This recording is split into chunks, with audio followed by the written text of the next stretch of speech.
8 hours later, you can still see that water is rushing from this main water line. What we know was that the Padres and the Nationals were playing up until the bottom of the 6th inning when multiple shots could be heard throughout the stadium. I actually have in my hand my vaccine card, and if I was planning on coming to any of the events or dances here at Urban Mo's, I'd have to take my proof of vaccination and show it to the hostess before entering. And the evidence, it's right over here. You can see the price per gallon for regular, it's almost at $4.80 plus $4.99 premium, a little bit more than $5. For business owners like these in San Isidro, it's been a never-ending roller coaster to see if and when they'll be able to see their clientele from across the border. Some have gone into the ocean not knowing that that water is not up to code, and you can see a couple of beachgoers right now just really enjoying the view. And as they enter the beach, they see this sign here, this forewarning, talking about that sewage contamination. The border was closed earlier because a large group of migrants were trying to cross the border because of a rumored policy change. Officials in Orange County say that it has not yet entered any of our San Diego County beaches, but as you mentioned, Steve, it is moving south. But we can't forget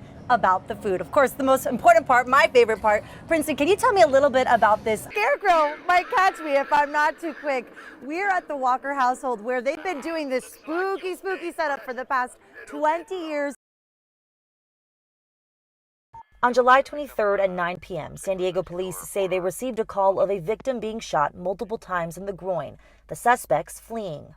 He's not being very cooperative at the moment. The car you are seeing, one where 3 men, including Valeta, were trailed to stop. But then an armed Jesus Valeta flees the car. 2 are out, running northbound towards El Cajon. Valeta can be seen running towards Yoshinoya restaurant, circling the business multiple times. Police commanding Valeta to stop. Don't point at me! Drop the gun! It's in these moments where Valeta falls for the first time, picks the gun back up and keeps running. Police say with his finger on the trigger. The gun now! What you are hearing, 2 officers opening fire, shooting Valeta. San Diego police say Valeta, while on his knees, turned away from officers, pointed his gun in their direction. They say he dropped his weapon after being shot. At the same area of his death lies the shrine left behind by friends and family. No podíamos creer. Jesus' uncle Ignacio Gutierrez telling me his nephew's loved ones are still trying to understand how this could have happened. Para mí no es justo que He tells me he does not believe shooting his nephew in the back while on his knees is justifiable. Police experts say it is all dependent on the given circumstances. The scariest part is when someone drops a gun, if they're not intending to use it, they generally will run and leave the gun. When they pick it back up twice, now you're really concerned because now you're thinking that there's an intent for them to use that against the officers.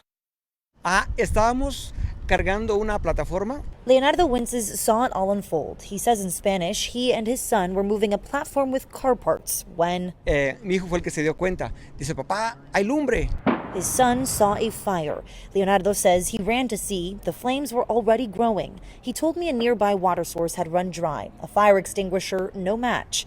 SDFD agreeing that was an issue. Our efforts were hampered by the water supply, which we do not have a good hydrant system down in this area, so we started calling multiple additional resources. 150 firefighters able to salvage 4 nearby homes, only 1 having exterior damage, calling in additional strike teams and air support.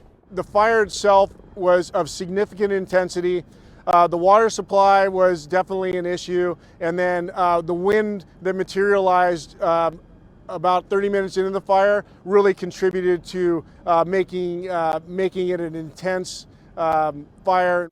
SDFD says the cause of the fire is still being investigated, but they have seen fires in this area in the last couple of days. Explosions and a lot of fire.